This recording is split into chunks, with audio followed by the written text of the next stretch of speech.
Welcome to the Effortless English Show with the world's #1 English teacher, AJ Hogue, where AJ's more than 40 million students worldwide finally learn English once and for all, without the boring textbooks, classrooms, and grammar drills. Here's AJ with a quick piece to help you learn to speak fluent English effortlessly. I'm AJ Hogue, the author of Effortless English, Learn to Speak English Like a Native, and the father of the Effortless English system that trains you, that teaches you, that helps you speak English fluently. You speak English powerfully. You speak English effortlessly when you commit to my VIP program, effortlessenglishclub.com. Go there, effortlessenglishclub.com. Commit, don't quit at effortlessenglishclub.com. Welcome, live show today, and we have an interview, a great interview. Anthony Arvanitakis. I think I'm pronouncing his last name right. Hopefully close enough. Anthony Arvanitakis is an expert on homemade muscle is the name of his website, but basically home workouts, like building strength and building muscle and having a great physique, whether it's bodybuilding or fitness or just pure strength, using body weight or home exercises. So no gyms. He's got an amazing story, which I'll let him tell his own story. But he's got a great story of how he got into this. And I've got his book. I think he's got a few books now probably, but the book that I have is called Homemade Muscle. That's also his website, which you can see on the screen if you're watching on video, homemademuscle.com, homemademuscle.com. He's got some really great training ideas and methods for building strength and muscle and just overall great fitness at home. No money, just at home with home workouts, using mostly just your body, maybe a couple things like a pull-up bar. That's all. You can see his picture online. You know, he looks great. You know, he's a very muscular, strong guy. But anyway, let's just jump in. Welcome everybody who's here live. As usual, I'll try to get through the interview of my questions, so then we can, at the end, you all can ask some questions live too. So I'm just going to go ahead and call him now, and we'll jump right in. Homemademuscle.com. You should check out his website, get his book. You can get a physical book or ebook. I've got the ebook. Homemademuscle.com. He's got workout plans in there, you know, very specific for beginner, for intermediate, and for advanced. So he tells you exactly which exercises to do, how many days a week, you know, everything. It's really good. All right, so I'm going to give him a call now, and we will get started.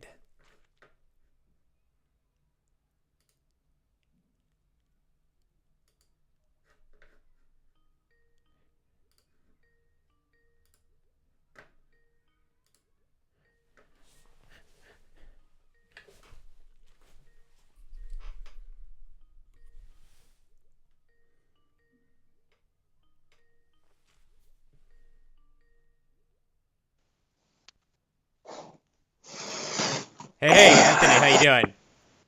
Oh, hi, Ellen. Your What's video up? is turned sideways. Can you? Wait, I'll fix that. There you go. You're good. Okay, great. All right, welcome. And can you pronounce your last name? Make sure I got it right. Yeah. So my last name is Arvanitakis. Arvanitakis. Okay. Yeah. All right. Well, welcome. I just gave your introduction, but, tell you what, why don't you just jump in with your story? You know, you're a bodyweight exercise expert, strength, natural bodybuilding, I would also include. But just why don't you just jump in and tell us, what you do and, how did you get into doing this? Okay. So I'm a bodyweight coach. I started off mainly doing bodyweight stuff. Nowadays, I supplement it with some band stuff, some slambo stuff, jumping ropes, things like that. My training method is pretty much minimalistic, so I don't use any heavy weights. But yeah, it's bodyweight based, I would say. The way I got started with that in 2003, I had an accident, a motorcycle accident. My leg got pretty messed up. Fast forward after 6 years and 13 operations trying to fix a really broken leg, destroyed leg. I ended having to amputate it. So after my amputation, actually before my amputation, 6 months priorly to that, I was still wearing casts, and I couldn't move a lot out of my house.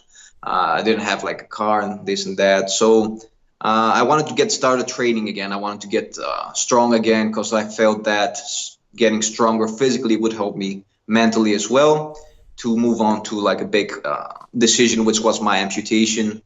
The reason I had to amputate my leg is because I had to either settle with a pretty sedentary life and a leg that was pretty sensitive, because it would heal now and then and it would break again. So I couldn't do like all the physical stuff that I love doing.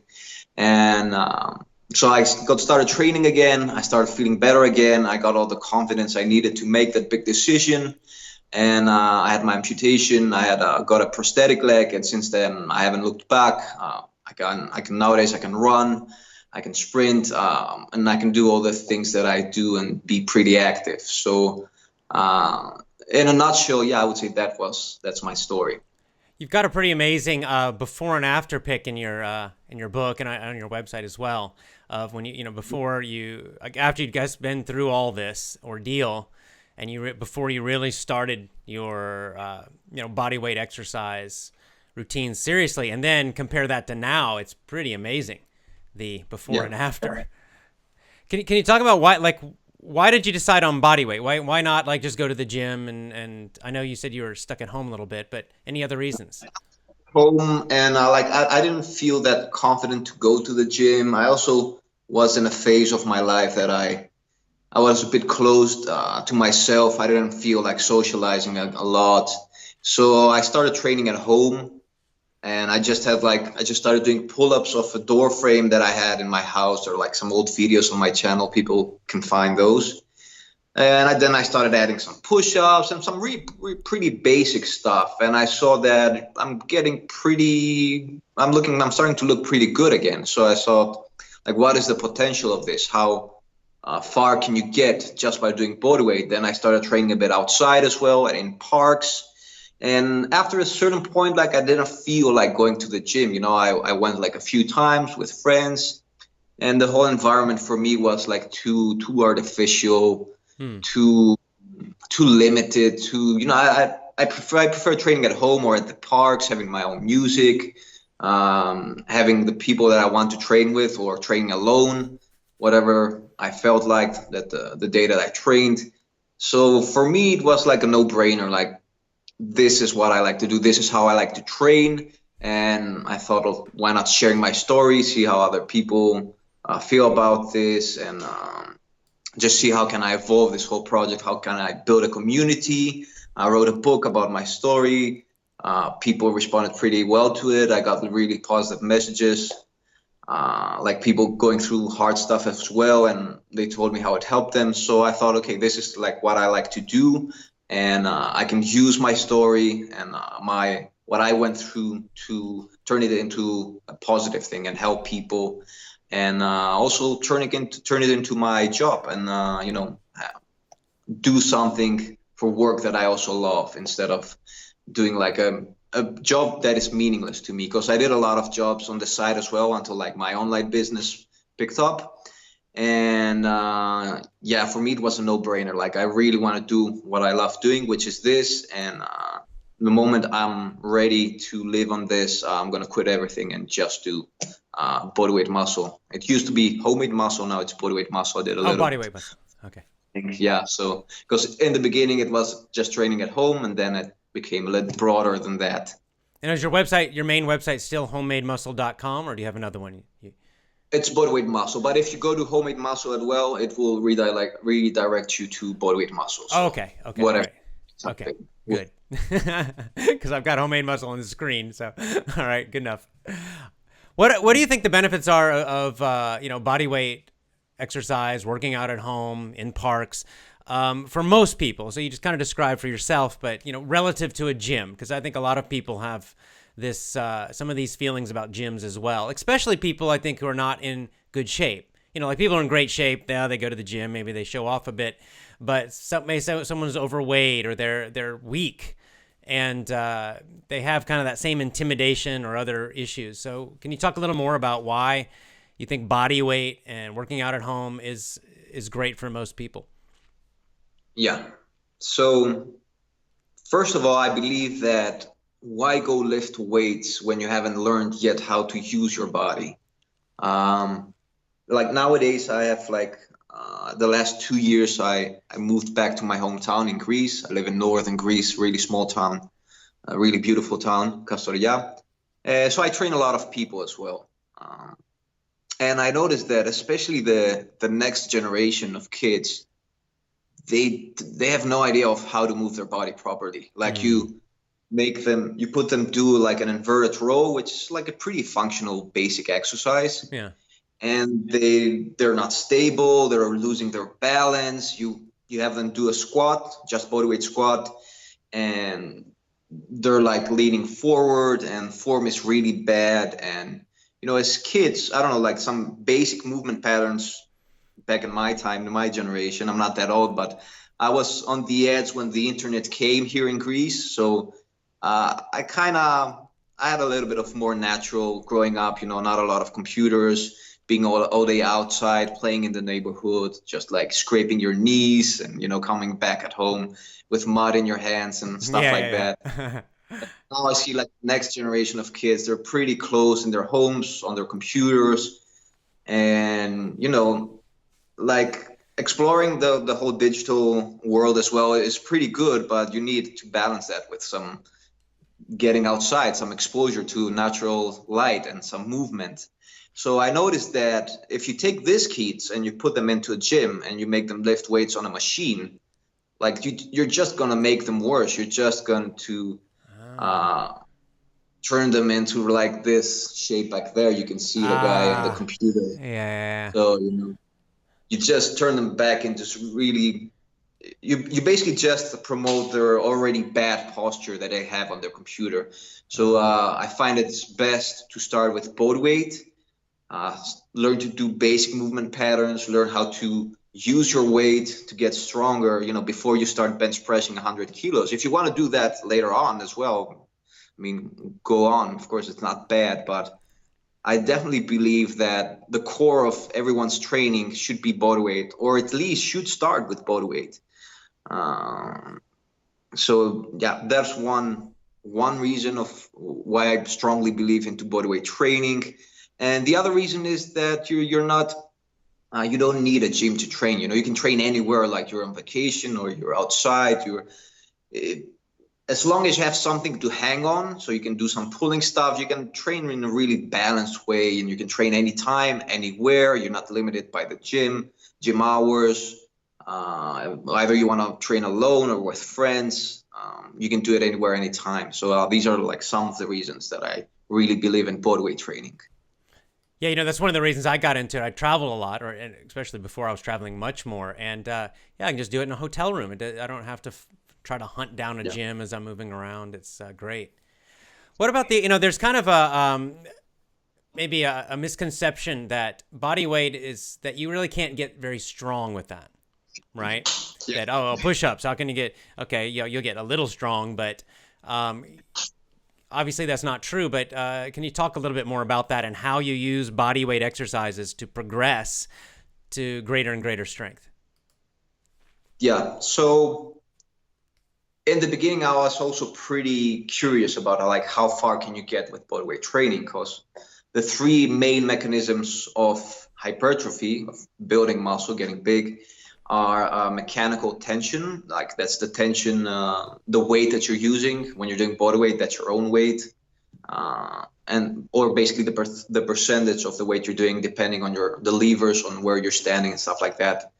The second mechanism is you could say time under tension. There's a lot of debate on that, but I'm just going to keep it simple. So it's mechanical tension, the weight you're lifting, metabolic stress, which is like that burning feeling that you feel when you're doing a lot of reps. So training volume, in other words, or repetitions. And the other way is muscle damage. So that's the soreness that you feel the next day from, again, if you do a lot of new stuff or if you've trained really hard the previous day. But there's also another mechanism that's not yet that much in textbooks, but I believe it will be because there's more and more science nowadays showing that it's valid, and even like really big researchers such as Brad Schoenfeld and people in the field start to support it a lot. And that's mind to muscle connection, which in simple words means how can you focus on the muscle that you're training while doing an exercise, and how can you activate it more. So it might sound like a bit of hippie-ish, but it's not really at all. It's basically by using your mind and tensing some muscles, you're just getting more muscle fibers to fire up, and more neuromuscular pathways to fire up. So I don't want to sound too complicated. There's no reason, but let's say you're doing push-ups and you're targeting your chest. Yeah. So you can use a whole bunch of tricks to make a simple push-up a lot more difficult and activate your chest muscles a lot more. So for starters, that would be, first of all, good technique, because a lot of people do like a lot of push-ups with a really limited range of motion and bad form, and their shoulders are hunched up, and it looks bad, and it's just causing some muscle growth as well, but it's also damaging your body, your shoulders, tendons, and stuff like that. So first of all, you start with a clean form. You keep your elbows closer to your body, to your ribs, your shoulders back and down. And once you manage to get that right, you can also start putting more weight on your arms. So if you lean a bit forward while doing a push-up, for example, a classic push-up, in a classic push-up, you can say that you lift about 70% of your weight with your arms, because the other 30% is leaning on your feet. But if you lean a bit more forward and keep your elbows tucked in, stuff like that, people can find these tips on my YouTube channel. You can increase that that percentage of weight that's on your upper body. Once you get that, once you understand that, you can also start learning how to tense your chest muscles. So how to flex them while doing a push-up. And using all these muscle tips, all these mind to muscle connection tips, is for me is a way on how you can use bodyweight training and maximize its effect. So I got started working a lot on all these mind to muscle connection tips, and I started seeing really good results on me, but also on other people, because a lot of people were training, doing my stuff, and they were saying, I'm not getting the results you're getting.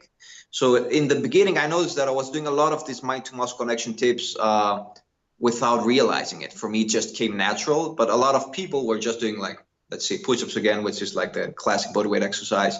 And they were just banging out reps and not feeling what they're doing, using really bad form. So eventually their shoulders would hurt and they wouldn't get a lot of results. And people would tell me, like, I do like 100 push-ups and I don't have half the results that you have.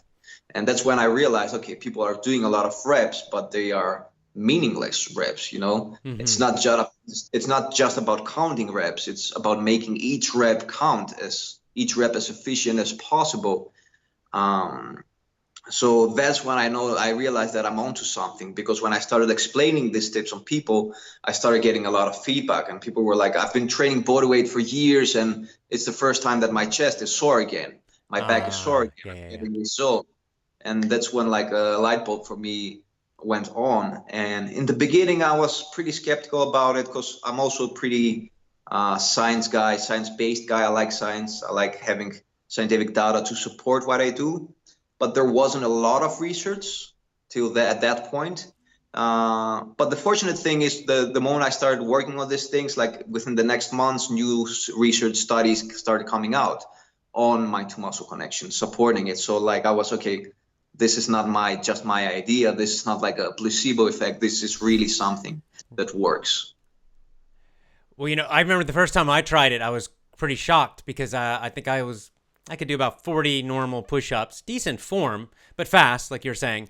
And the first time I really tried that slow, just mind to muscle, just focused and squeezing, I think I got 15 and I was exhausted. And I was like, wow, what happened? That's a big drop. It just shows the intensity increase. So I think there's definitely something to it.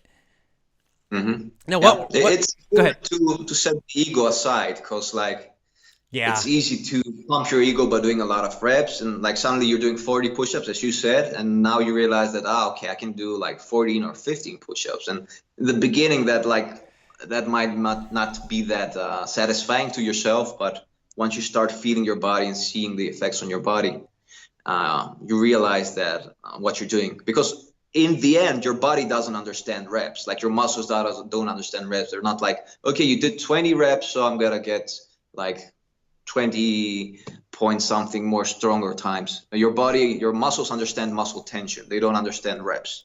So the more tension you produce, that's how they get stronger, basically by damaging muscle cells and repairing them into stronger cells. Now, what rep range do you recommend, for exercises in terms of ideally for building muscle, building strength?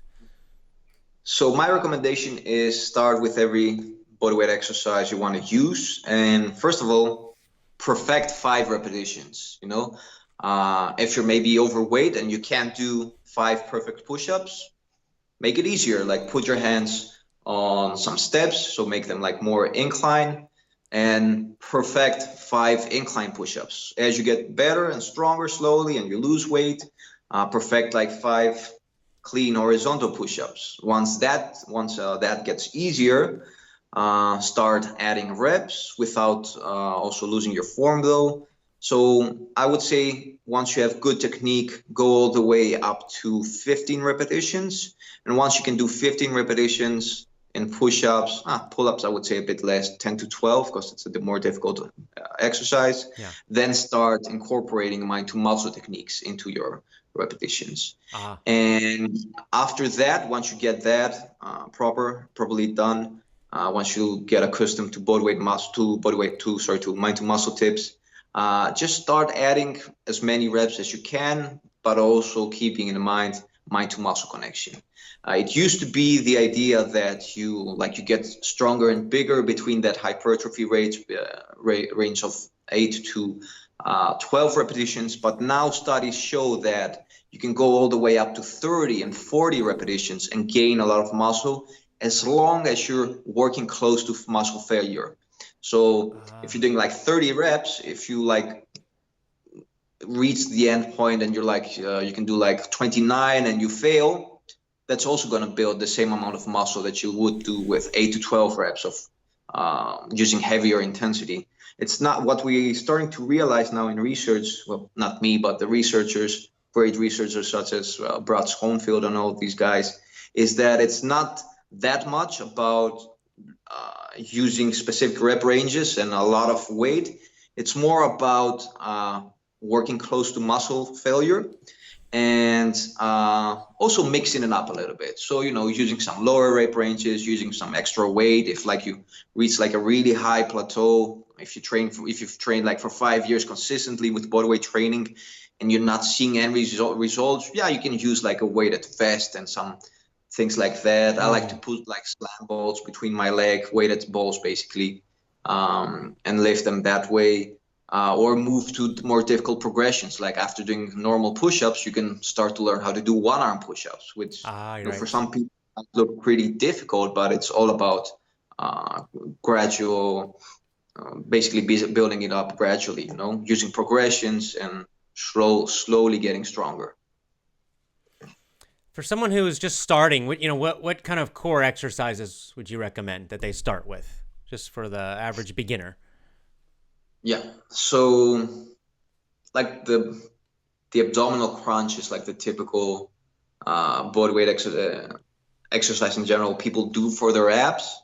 My favorite, especially the last 2 years, is the hollow body. So a hollow body is you lay flat on your back, you lift your legs in a 90-degree angle, and you start lowering them down until your abs start to shake. Now, the important thing here is that you keep your back really tight on the floor. So your back is not creating an arch. It's flat on the floor. And there are some good tutorials online. People can find those. So mastering a hollow body position for me is the number one exercise for abdominals, because first of all, it doesn't just work on your six pack like the the typical abdominal exercise abdominal muscle that people are fond of. It also works your core in depth. So it works all those abdominal muscles that you can't see, like the transversus abdominis. That's like it's basically, they also call it the God's belt, because it's like a muscle that starts from your spine and it hugs all your belly to the front. So this muscle, when it's tighter, it also makes you look a bit slimmer. It protects your lower back, and in general, it's one of the best exercises, I would say, both from health standpoints and also your abs. You're gonna definitely feel it on your abs. You're gonna get sore. So that's my number one abdominal exercise. You don't need the crunches. Research is also showing that the typical abdominal crunch might not be that healthy for your lower back. So I would say work on more functional exercises, such as the hollow body. Once you master the hollow body, move on to leg raises. Again, it's very, very important to learn how to do these exercises properly, because if your back is off the ground, if your lower back is arching, you're just training your hip flexors, which is a typical mistake most people do. Yeah. That in mind, when you're doing these type of exercises, always make sure that your lower back is flat against the ground. And you're also going to notice that when you do that, your abs will start to shake, because it's like now we're starting to work properly, and we haven't worked that way properly for a lot of people for a long time. So you're definitely going to notice how much better it is in terms of activating your abdominals. Oh, fantastic. Why don't we go to, I noticed bunches of people are typing questions. Mind if we do some questions from the live group? Okay, let's see. From Alexi. Hi, AJ and Anthony. I've got a question. How important, this is about food. How important is having meat in our meals when you're focused on muscle and low body fat? I'm curious about this because meat has a lot of useful aminos and proteins. Mm-hmm. So what's your opinion about that? So is Alexa, or what was the name? Alexi. So I'm not sure if he's asking about, do you need to get your protein from meat, or can you use other sources, or is meat essential in general? I think his meat, how important is having meat in our meals when you're focused on muscle and low body fat? Okay, so meat is one source of protein. It's like the easiest. It's pretty full protein, because one protein has 23. A full protein has 23 amino acids when it's high quality. So you get that from meat. You get that from eggs as well. And most other sources of protein they're lacking a bit in amino acids. So, for example, if you're a vegetarian, you can get a lot of protein from beans, from tofu, from stuff like that. But you need to make proper combinations so that you get all the amino acids and like a full profile of amino acids in your bloodstream. So meat is definitely a good source of protein. Eggs, I'm really fond of eggs as well. I eat a lot of them every day. We used to think that they're bad in terms of health for cholesterol and this and that, but nowadays research shows that they're not bad for your cholesterol. They even improve your good cholesterol, which can help you. So if you don't have a medical issue with cholesterol, or if you don't have cholesterol issues in your family, then you don't have to be afraid of eggs. So you can include them daily in your diet. Of course, I'm not gonna talk in detail because I'm not a nutritionist, but definitely use meat is good. Eggs are pretty good. Cottage cheese, another favorite source of mine, because it's low in fat and high in protein. And then it's about combination. So Greek yogurt as well. There's another Icelandic type of yogurt, which is really high in protein. You can find that as well, probably in most places. And then combinations as well. So rice and beans creates a good source of protein if you want something more vegetarian. But yeah, you don't need to eat meat every day. But it's good to have it in your weekly nutritional plan. Yeah, I would say, if if you're okay with the whole ethical side, which is another topic. I'm just saying that nowadays people get really pumped up on the internet sometimes when you talk about eating. Yeah, I know. Yeah, right. All right, let's see. We have Alexander with a question. Let me read Alexander's question.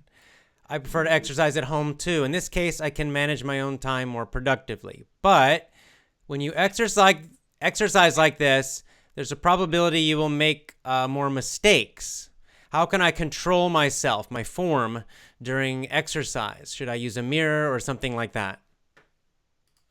That's a pretty good question. That is like a limitation when you're training at home, when you don't have a trainer. For me, the best option would be, if it fits your budget, is to hire a trainer, a really good trainer, and sit down with him and have him look at you and learn the exercises properly.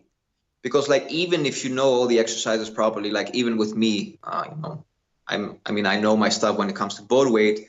A lot of times there are like little mistakes that you won't feel, you won't see. So it's always better that you have some feedback. What I did in the beginning is I used to record myself.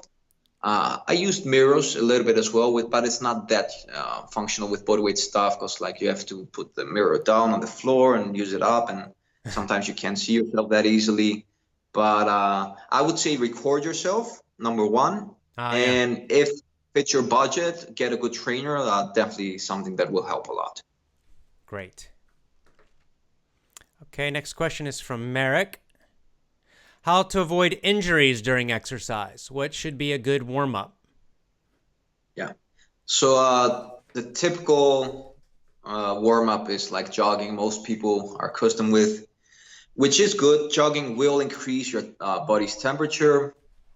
It will wake you up a little bit, but what jogging won't do is prepare each joint of your body for your training. So like your shoulders are not going to warm up well if you jog, if you want to do push-ups. For me, the most important warm-up is doing basically, I have a routine of mobility exercises. So I start from the top, from my head, like you do some left and right and up and downs. And then you start with your shoulders. You do some mobility exercises for your shoulders. And basically find a good mobility routine. I have some on my YouTube channel that will get through your whole body. So you're going to wake up each joint separately. You're going to get that synovial fluid moving in your joints, which is basically like your joints. That's your joints' natural lubricant. And also use some. I also use some other exercises like some scapula retraction and depression. Basically, like you lean on the floor and you do some push-ups with your elbows straight.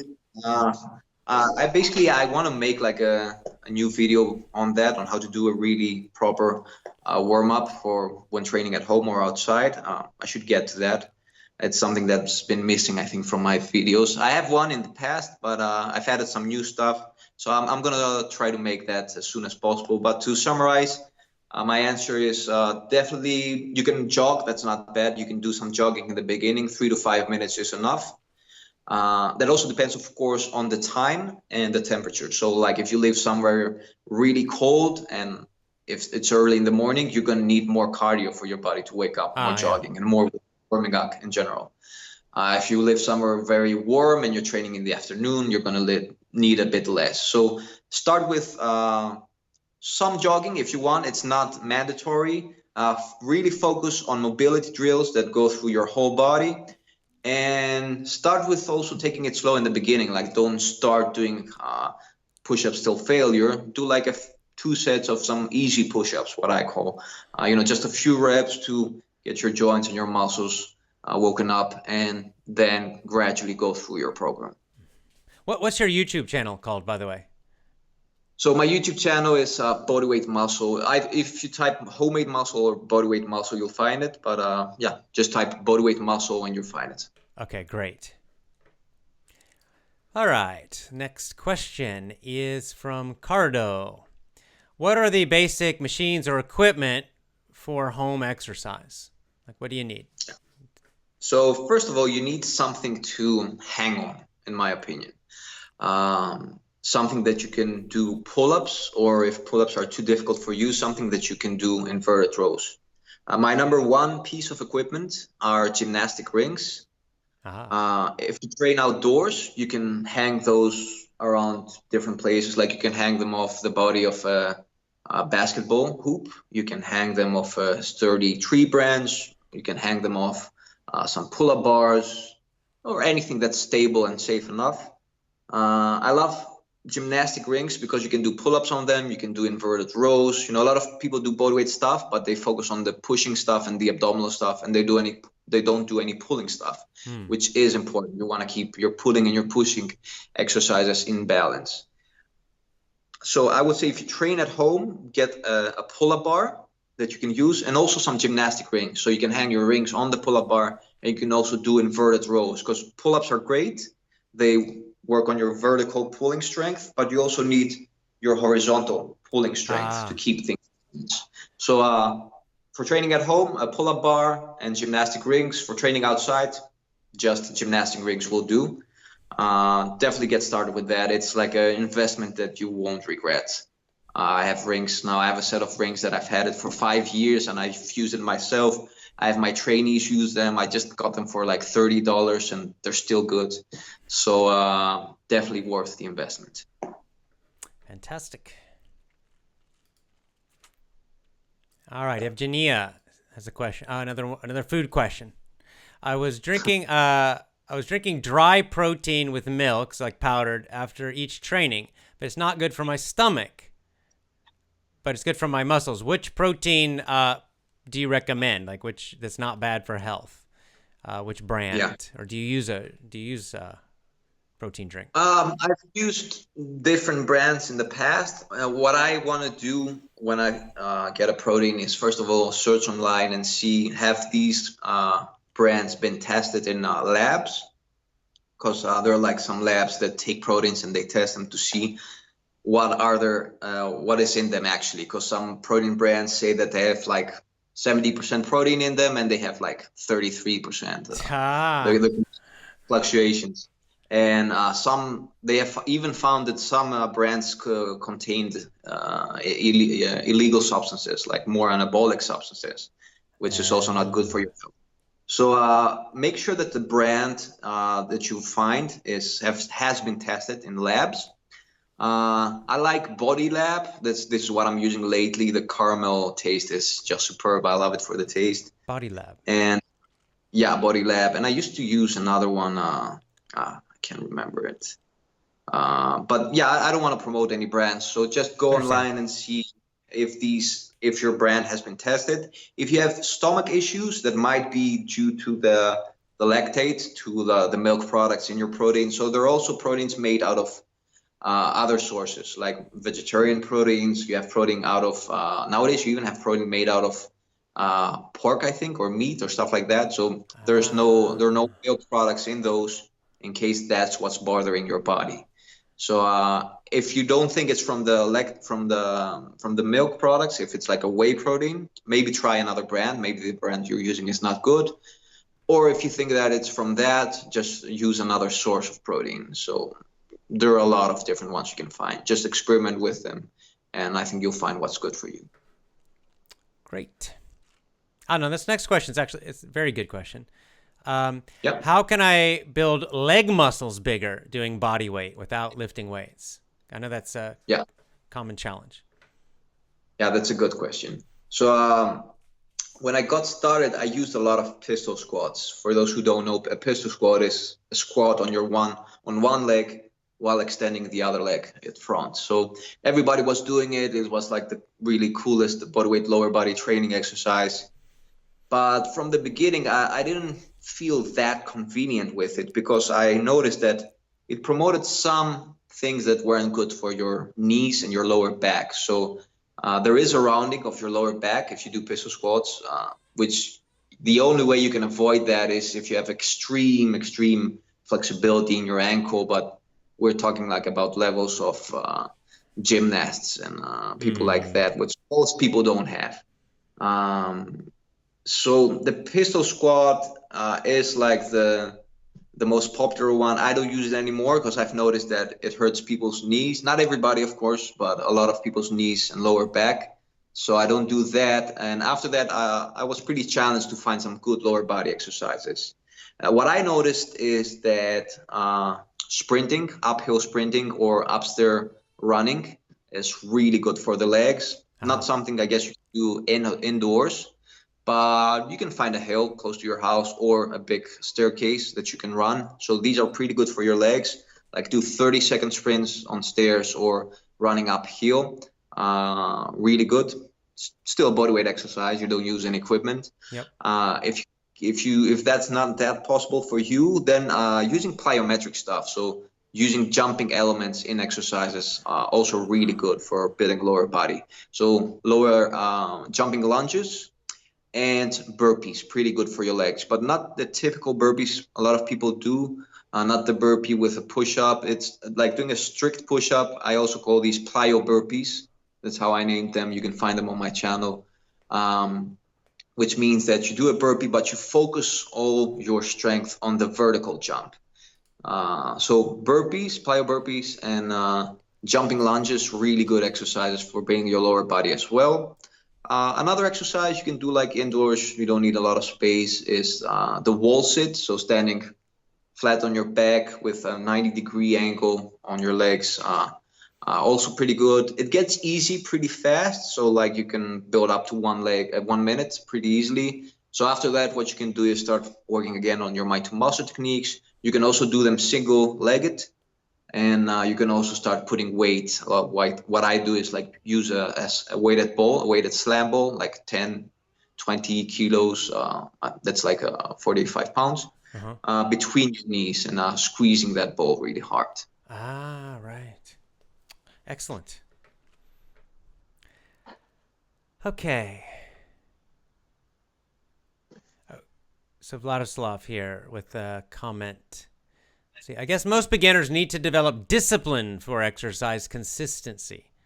If you train at home, it's easier to postpone your exercise. Yeah. If you go to the gym, you've paid money, you don't want to lose it, so you go to the exercise. And if you have a trainer, you won't be late, etc. So yeah, what's your comment about that? About having or developing that discipline so that you do it at home? Yeah, so there are definitely a lot of temptations at home. Like computer is next to you, Facebook and the TV and Netflix and whatever it is that tempts you at home. And it's easy to just lie on the couch. So that is definitely an issue for a lot of people. The way to fight that off for me is focus on the snowball effect, as I call it. So the most difficult part of your workout is the warm-up. A lot of times you'll notice that you won't be in the mood to train, but like once you start warming up and you get through your warm-up and you're doing your first sets, it's like, yeah, I'm really enjoying this and I'm so happy I did this, and it feels effortless. So if you get that ball started rolling in the beginning, that's the most important thing. So one thing that I did at certain points when I came across that issue is that I just tried not to think. Like in the beginning, I just would switch my brain off and just say, I'm just going to do the warm-up. And then if I feel like stopping, I'm going to stop. So if you like trick your brain that way, if you say like, I'm just going to warm up and after that I'll do whatever I feel like 99% of the times you're going to get through the whole warm-up, through the whole workout, and it's going to feel effortless. So it's about that getting started point. Training at home can be an issue. What I also do is I get started with a cup of coffee, put some really loud music on, music that I love. Obviously, if you have neighbors, just use some headphones. And that's what would get me started. And if you find that this issue continues, I would say start experimenting with training outdoors, like get some fresh air, some sun, and natural light will also help your body wake up more. And then also a training partner, like training with a friend at his home or at your home or at the playground next to your home, that also helps. And again, like if you want to find distractions, you'll find them everywhere. I find that people at gyms a lot of times just socialize more than they train. So Yeah, socializing is not bad, but yeah, there will always be distractions. The thing is that you have to make exercise a priority for you. You have to find why exercise helps you and keep that in mind. Hey, I've actually found the opposite. For me, I find it easier to work out at home because for a gym, it's like, okay, I got to pack the bag, get to the gym. Maybe that's 20 minutes or more. And then, into the locker. There's just so much time wasted around it that I would find it would be harder to like, I don't feel like going to the gym. But if I'm just here, I just drop down on the floor and start doing push-ups. I mean, there's none of that. So I find it, I think there's the other side too, that if with the right mentality, it's actually easier to do, I think. Yeah, you save so much time, and like, especially for people who also work at home or the gym is far away, like you have a pretty successful online business. It can be such a time savior. Yeah, it definitely, for me, it's a lot more positive than negative. The whole fact that you're in your home. Maybe for some people, I would say that was like an issue that became an issue for me, because I used to work a lot at some point at home on my computer. So when I worked all day in my computer at home, I noticed that if I had to train at home as well, that would be just too, it Yeah. wouldn't help, wake up my brain. So then I noticed that going outside is also good for me. So either switching rooms. So if you work in a room, don't train in that room as well. Train in a different room, or try the outdoors as well. Oh, fantastic. All right, next. Okay, let's see if I can pronounce the name. Zibizek. I've introduced physio yoga program for my patients in my clinic. I strongly recommend stretching as a main activity for regular people after age 50. Zibizek from Poland, yes. So what's your opinion on stretching?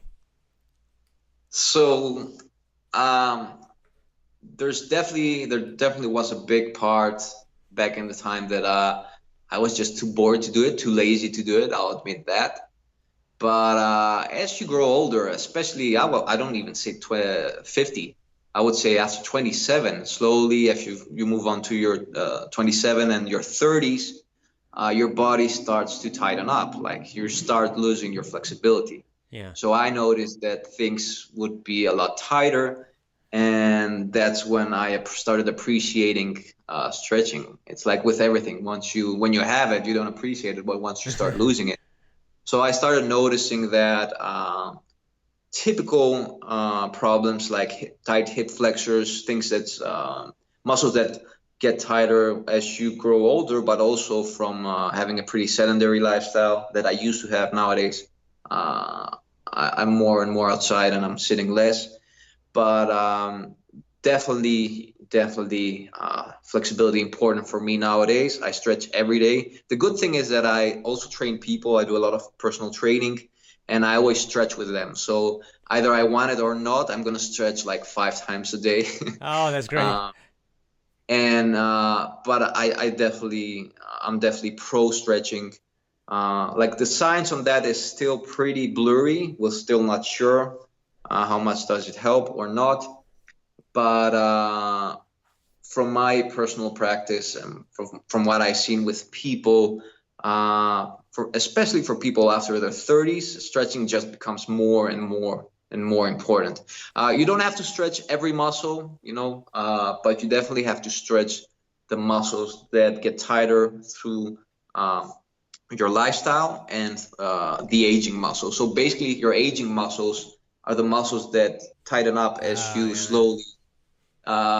Like if you see like a really old person walking with his cane, you'll see he's hunched up, and he's leaning forward. His arms are flexed. So biceps are a muscle that gets pretty tight. Your chest muscles, because your shoulders start to cave in as you grow old. Well, not for everybody, but for people who don't take care of their bodies. So muscles you have to stretch, definitely the chest, the biceps, hip flexors, and hamstrings, really important muscles to stretch. So at least focus on those every day. Excellent. Bufendro with a straightforward question. How to make big arms and shoulders at home? Yeah. So I don't do any isolation exercises. Like I don't do any bicep flexes and stuff like that. I believe in training your body in a holistic way, training your whole body in every workout. And I've noticed again that your arms will grow bigger if you do a combination of exercises. It's not just about one exercise, but it's about a combination. So definitely do your pull-ups. Definitely do your inverted rows. Definitely do your dips and your push-ups. When you combine all these four exercises in every workout, that's when your arms start to grow, and that's when your arms also start to grow in balance. Like a lot of people you'll see they have like a really big bicep, but like their tricep is lacking, and that's just doing a lot of bicep curls. So when you combine really good pushing and pulling exercises, which for me the top ones again, pull-ups, inverted rows, push-ups, and dips, that's when you train your arms holistically, and basically that's when you get the effect, when that effect builds up and your arms start to grow bigger. So it's not just about one exercise, it's about all these exercises. For the shoulders, also work on pike push-ups. So on basically putting your legs a bit higher and doing a bit of a more vertical type of push-up.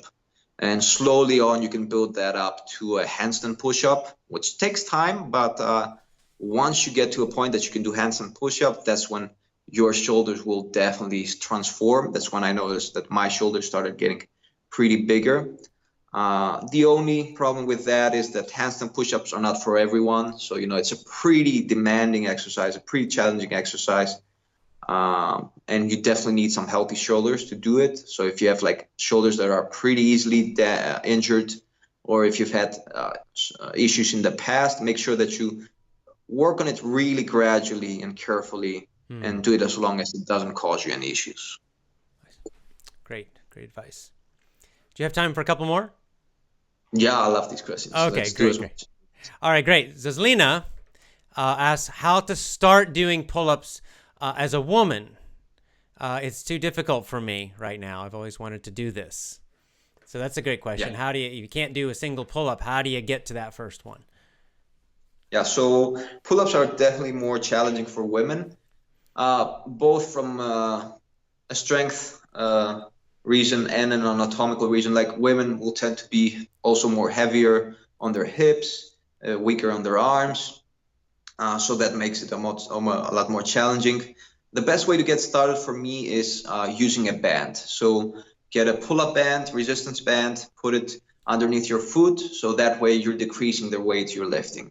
Like you can, depending on how difficult they are to you, get a band that allows you to do at least 10 pull-ups. So let's say you get started with a 40-pound pull-up band, which means that if you're like 130 pounds, you're now lifting 90 pounds, which makes it a lot easier.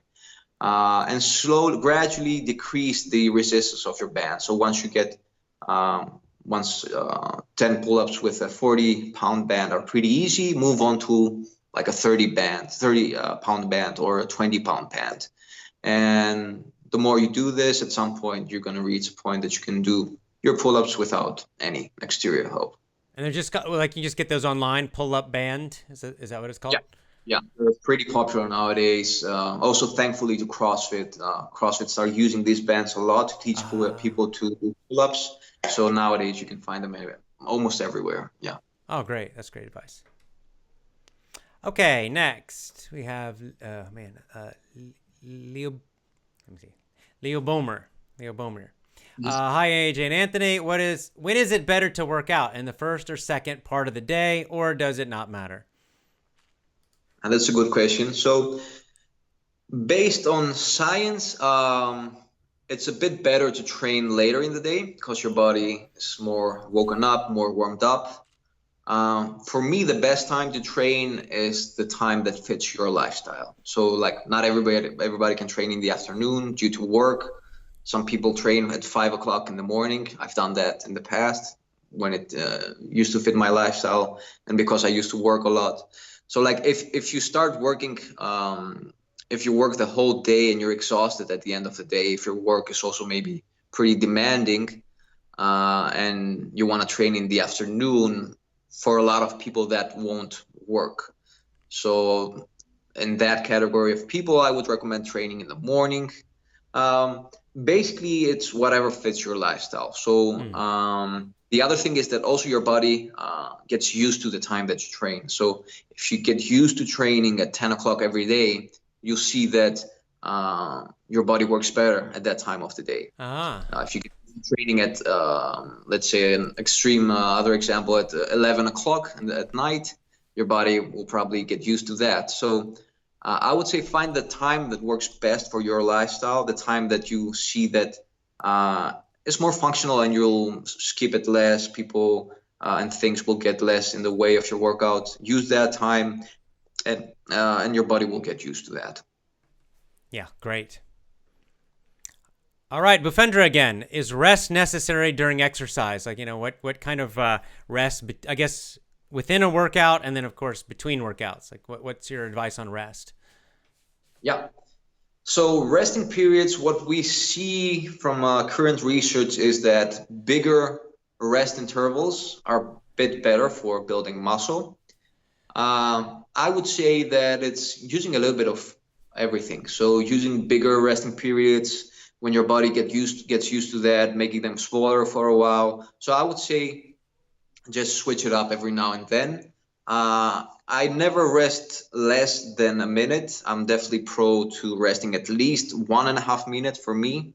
I've noticed that women recover a bit faster. I don't know if that's because due to the difference that maybe men push themselves a bit harder, but there's definitely science showing that women recover faster from their workouts. So like a woman can train more frequently than a man. So also keep that in mind.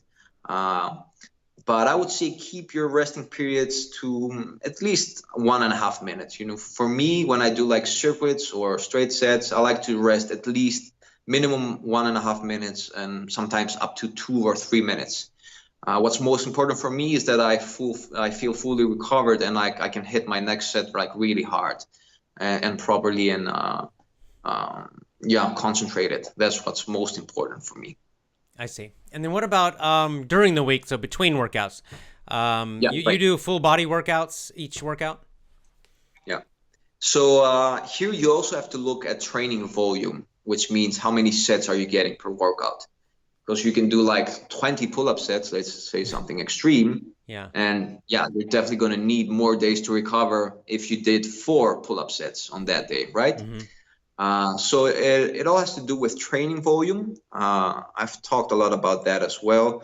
I would say that if you have like short workouts, if you do like about 3 to 4 sets per exercise, and you do like about 1 to 2 exercises per movement pattern or per body part. For example, if you do 4 sets of pull-ups and 4 sets of inverted rows, these are like 8 total pulling sets. That's like a medium amount of training volume. If you do that, you can probably train the next day for most people. Again, like this is like really generic because we have to see how long have you been training, what's your body used to, training volume, if you're a guy or a girl. But I would say you can train that way. You can train, if you train this is my rule, like to make it really simple. If you train 2 days in a row, make sure that you rest the next day. If you're a beginner or an intermediate. If you train 1 day and you rest the next day, you can easily train the next day and get like 3 to 4 workouts per week. If you're advanced, you can also train every day. Not every day, 6 days out of 7 every week. I definitely recommend at least 1 day of the week resting, not only for your body, but for your mind as well. But if you do that, you can do that for like about 6 weeks. After that, I would say take a deload week and rest a bit. Like have a really easy week that you just do 2 to 3 workouts, like really small ones. So that's my rule of thumb. Again, to summarize it, if you're beginner or intermediate, you can start with 3 to 4 workouts per week. If you train 2 days in a row, make sure that the next day is an off day. If you're a more advanced trainee and you see that training frequently works for you, You can train 6 times a week, but make sure that after 6 weeks, you always take a week that you take it a bit easier. Now, for those, because there are also people like training frequency is pretty different for everyone. There are also people that they feel that in order to keep their habit stable, your training habit, they want to train every day. So it's like brushing their teeth. If you do it every day, it becomes easier. If that works better for you, you can do that as well, but just try to decrease the training volume, like keep your workout short, and also see how you feel the next day. Like if you feel that you're very heavy the next day and you haven't recovered properly, that means that you probably had to do a bit less. So experiment a little bit, find what works for you, and learn to listen to your body, I would say. Wonderful. How about two more questions, and then we'll let you go. We can do as much as you want.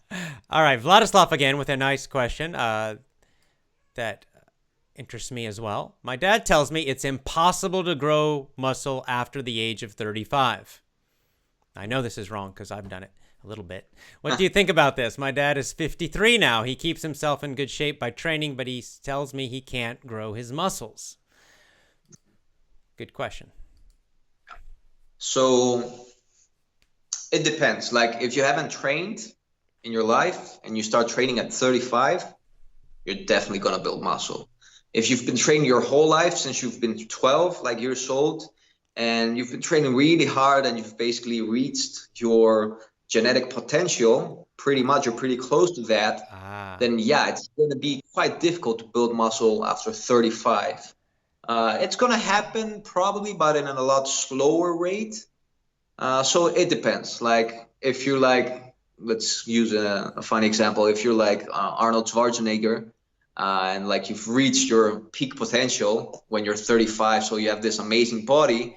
After that, it's gonna be difficult to look better as you grow older, right? Yeah. But if you're someone who hasn't trained a lot, or who's been on and off training now and then, and you're pretty far away from your genetic potential, then for sure you can build muscle after 35, even after 50. So the answer is it depends. But for the person that wrote this, I'm guessing it's possible because I'm guessing he hasn't reached his genetic potential yet. Because for most people to do that requires a lot of consistent training over years, and I'm getting the feeling that this person is just getting started. So don't let your dad intimidate you. Right. All right, great. This is a great last question, which is not about body weight at all, but it relates to what we do here, which is how did you learn English so well? Your English is really, really good, like a native speaker. Yes, it is. So I'm also curious. How did you do it? Okay, so I am Greek, and most Greek people don't talk that well English. Well, they talk, but you can definitely hear the typical Greek accent. Like we call it Greeklish here, the way that the Greek people talk English.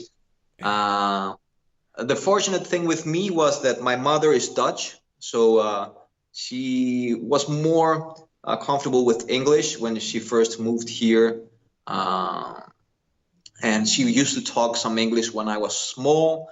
Then my teachers here because I live in a really small town, and it wasn't that progressive when I was growing up. My teachers told her that don't talk English to your kid because he's not going to learn Greek that well, which I'm sure you know that's not correct. Yeah. Especially for a kid, which is like a sponge and like can be bilingual or trilingual for sure.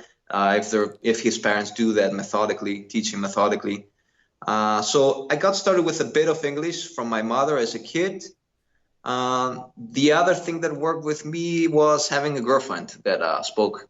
We can only communicate in English. So I think you'll probably agree that's also pretty effective. Yes. And I also started studying a lot because when I moved from Greece to the Netherlands for a couple of years, I lived there actually for 8 years. I didn't know Dutch because my mother didn't teach me because my teachers scared her off that they didn't even allow her to speak English to me. So I imagine Dutch, that would be even more extreme.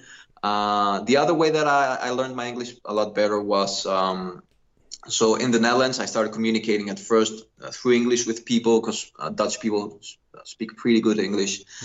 Then I started reading in English a lot, because the books I could find weren't in Greek. So I could find a lot of books in English. So I started reading a lot in English.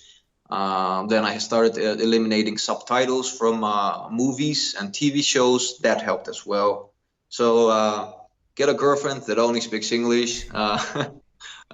Remove subtitles in the beginning from your movies. Read books, definitely helps. And practice as much as possible, I would say. Find ways that keep you, because like if you live somewhere where English is not the native language, or not a common language, or not a language that you need every day, just doing it through books won't help. Find people you can practice with. Definitely really important. Wonderful. Well, hey, this has been really interesting. I can tell just by the questions, everybody was, fascinated. So maybe we'll have you back again sometime if you're interested, because I think we have a huge number of questions. So awesome. Thank you so much for having me on your YouTube channel. Thank you, Anthony. Podcast. And it's bodyweightmuscle.com. Bodyweightmuscle.com. Yeah. Okay. Fantastic. Good talking to you. Thank you so much. Yeah. Thanks, Anthony. Have a good day. Okay. You too. Bye-bye. All righty. Switch my camera here. Well, on here twice. And there we go. Okay, great. I hope you all enjoyed. That was fantastic. He is really amazing. Body weight exercise. I got the bodyweightmuscle.com. I've got it on the screen now correctly. All together, bodyweightmuscle.com. Bodyweightmuscle.com. And wow, just tons and tons of information. I highly recommend it. You all know I've been fasting a lot, so I'm pretty skinny right now. Not much muscle. I've always had kind of a runner's body, so not close to my potential. But we'll be testing that question about age and building muscle, because when I finish my aggressive fasting, which should be another couple weeks, maybe 2-3 weeks, really get the fat gone, I will be using Anthony's programs, Body Weight Muscle. So I will be doing, I still do it now, not very aggressively, but I'll be doing a little more of an aggressive body weight program to try to build some muscle. I'm not trying to be a big bodybuilder. I kind of more into endurance sports like long distance rucking or running, but I do want to just build up some strength, and I will be following his advice as best I can, and we can share information about that. So I highly recommend, get his book. So his website, bodyweightmuscle.com. You can, like I said, his first book that I have is called homemademuscle.com. I think he does some kind of coaching. He may do some coaching online if you want to get some personal coaching, maybe have him design a specific routine for you. You can ask him about your specific nutrition questions, all that kind of stuff. So again, bodyweightmuscle.com. Anthony Arvanitakis. Excellent. Again, I'd like to have him back because I know you all have tons and tons of questions. Me too, actually. I was keeping my mouth shut, not asking about my personal fitness, but I was really wanting to ask him, I want to do this. How do I do this? But maybe in the future we can do that. Now, as always, I will do a follow-up show, at least one, probably a couple, about just teaching some of the vocabulary. So the vocabulary today, he was using a lot of kind of fitness vocabulary and the names of different exercises, which you might not know. If you didn't understand, don't worry. So tomorrow or the next day, I'll do 1 or 2 extra videos where we'll go back and we'll review this interview a bit, and we can learn some of the exercise names. And he used some, a little bit, some kind of biology, physiology type vocab, meaning vocab about the body and about exercise and fitness and health. So we can learn some good vocab from that too. He's really excellent. Fantastic. Thanks so much. Thanks for the great questions and comments as usual. And we'll be back again tomorrow. So lots of love to you. So again, let me just one more time promote his website, bodyweightmuscle.com. Bodyweightmuscle.com. Let's get in good shape, guys. So maybe you can fast with me, lose all your fat, and at the same time, let's build some muscle and some strength. All right, lots of love to you. As always, join my VIP program at effortlessenglishclub.com. Go there. See you next time. Bye.